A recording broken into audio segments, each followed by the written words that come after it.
नमस्कार।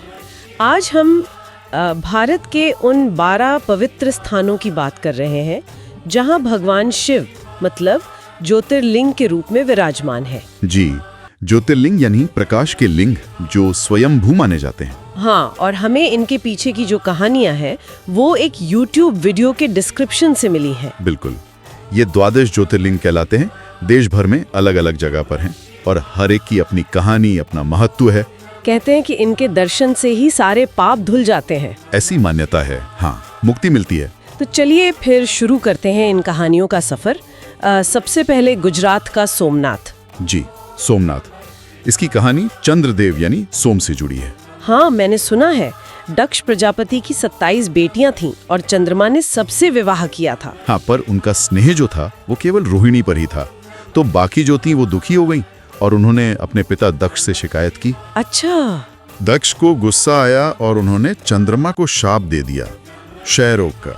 मतलब उनकी चमक, उनकी कलाएं धीरे धीरे खत्म होने लगी। ओहो, ये तो बड़ी गड़बड़ होगी। फिर क्या किया चंद्रमा ने? वो बहुत दुखी हुए, फिर ब्रह्मा जी के पास गए। ब्रह्मा जी ने उन्हें सलाह दी कि प्रभास क्षेत्र में जाकर शिव जी की तपस्या करें। तो चंद्रमा ने वहाँ मृत्युंजय मंत्र का जाप करते हुए घोर तपस्या की। शिव जी प्रसन्न हो गए और शाप से मुक्ति दी। हाँ, पूरी तरह नहीं, पर वरदान दिया कि कृष्ण पक्ष में कलाएं घटेंगी लेकिन शुक्ल पक्ष में फिर से बढ़ जाएंगी।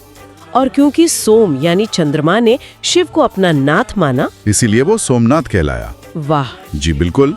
और शिव जी वहाँ माँ पार्वती के साथ ज्योतिर्लिंग रूप में वास करते हैं। बहुत दिलचस्प। अब आंध्र प्रदेश चलते हैं।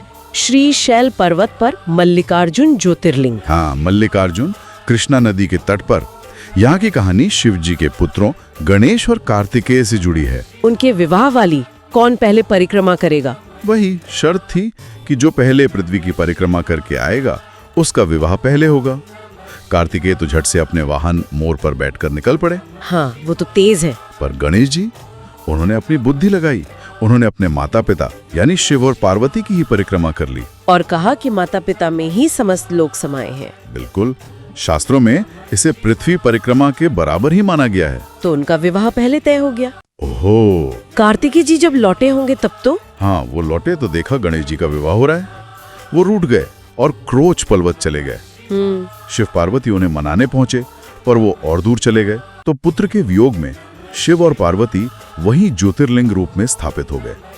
मल्लिका यानी पार्वती और अर्जुन यानी शिव। अच्छा, इसलिए मल्लिकार्जुन। ये भी बहुत भावुक कहानी है। जी। अब आते हैं मध्य प्रदेश, उज्जैन, शिप्रा नदी के किनारे महाकालेश्वर। महाकाल, अवंतिका नगरी। यहाँ की कहानी एक राक्षस से जुड़ी है, दूषण नाम का। अच्छा, उसने क्या किया? वो नगर के ब्राह्मणों को, तपस्वियों को बहुत सताता था, उनके यज्ञ वगैरह में बाधा डालता था। तो भक्तों ने शिव जी को पुकारा होगा। हाँ, सबने मिलकर शिव जी से प्रार्थना की। तब भगवान शंकर वहां प्रकट हुए और उन्होंने बस एक हुंकार भरी। सिर्फ एक हुंकार? जी हाँ, और उसी हुंकार से वो राक्षस भस्म हो गया। अरे वाह। फिर भक्तों ने प्रार्थना की कि आप यहीं निवास करें, तो शिव जी वहां ज्योतिर्लिंग रूप में स्थित हो गए।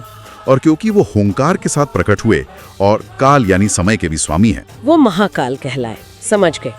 अद्भुत है ये भी। बिल्कुल। और अब पहाड़ों की तरफ चलते हैं। उत्तराखंड, केदारनाथ। इसका संबंध तो महाभारत के पांडवों से है ना? जी हाँ। कहानी यह है कि महाभारत युद्ध के बाद पांडवों को गोत्र हत्या का पाप लगा था। वे उससे मुक्ति चाहते थे और शिव जी के दर्शन करना चाहते थे। शिव धरती में समाने लगे। भीम ने उनकी पीठ का हिस्सा मतलब कुबड़ यह पृष्ठभाग पकड़ लिया। शिव जी प्रसन्न हुए और दर्शन दिए, पांडवों को पाप मुक्त किया। और जहाँ वो पीठ का हिस्सा प्रकट हुआ वहीं केदारनाथ है। वहीं केदारनाथ है। कहते हैं पांडवों ने ही वहाँ पहला मंदिर बनवाया था। शिव जी के शरीर के बाकी अंग 4 और स्थानों पर प्रकट हुए, जिन्हें मिलाकर पंच केदार कहते हैं। और वो जो 2013 की बाढ़ वाली घटना है, जब एक बड़ी सी चट्टान ने मंदिर को बचाया था। हाँ, भीमशिला कहते हैं उसे। अब वो चट्टान ठीक मंदिर के पीछे आकर रुक गई और पानी के तेज बहाव को 2 तरफ मोड़ दिया। मंदिर बच गया। ये तो साक्षात चमत्कार जैसा लगता है। आस्था और इतिहास का संगम। सही कहा। ये तो हमने 4 प्रमुख ज्योतिर्लिंगों की बात की, पर बाकी 8 की कहानियां भी हैं। हाँ, संक्षेप में उन पर भी बात कर लेते हैं। जैसे ओंकारेश्वर, वो भी मध्य प्रदेश में है। जी, नर्मदा किनारे मांधाता पर्वत पर राजा मांधाता की तपस्या और विंध्य पर्वत के घमंड को तोड़ने के लिए शिव जी यहाँ प्रकट हुए। फिर भीमाशंकर है पुणे के पास। वहाँ भीम नाम के राक्षस का वध किया था शिव जी ने। कुंभकर्ण का बेटा था शायद। हाँ बिल्कुल। फिर अपनी काशी, वाराणसी में काशी विश्वनाथ। इसकी कहानी तो ब्रह्मा और विष्णु जी के विवाद से जुड़ी है ना, जब शिव जी एक अनंत प्रकाश स्तंभ के रूप में प्रकट हुए थे। जी हाँ, वही।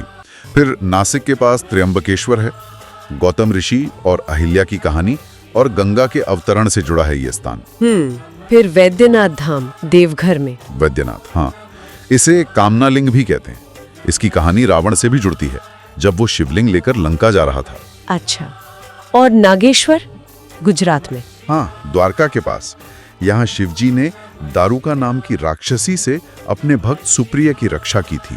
फिर दक्षिण में रामेश्वरम। रामेश्वरम तो स्वयं भगवान श्री राम ने स्थापित किया था, लंका जाने से पहले शिवजी की पूजा के लिए।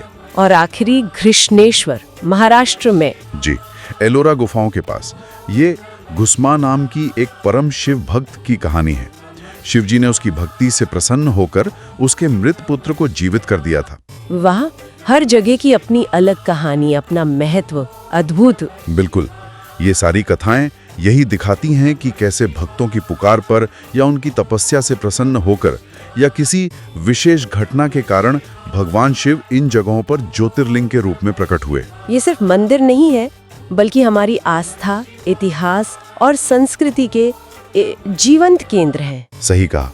और आज भी लाखों लोग इन स्थानों पर जाते हैं, अपनी श्रद्धा अर्पित करते हैं और शांति पाते हैं। तो ये थी भारत के 12 ज्योतिर्लिंगों की पवित्र कथाओं की एक संक्षिप्त झलक, जो हमें उपलब्ध स्रोतों से पता चली। और यहाँ एक सवाल मन में उठता है कि ये जो भूगोल और पौराणिक कथाओं का संगम है, जो इन 12 जगहों को जोड़ता है, क्या ये सिर्फ ऐतिहासिक या धार्मिक महत्व की बात है, या फिर ये भारत की आध्यात्मिक चेतना के किसी गहरे, मतलब किसी एकीकृत नक्शे की तरफ भी इशारा करता है?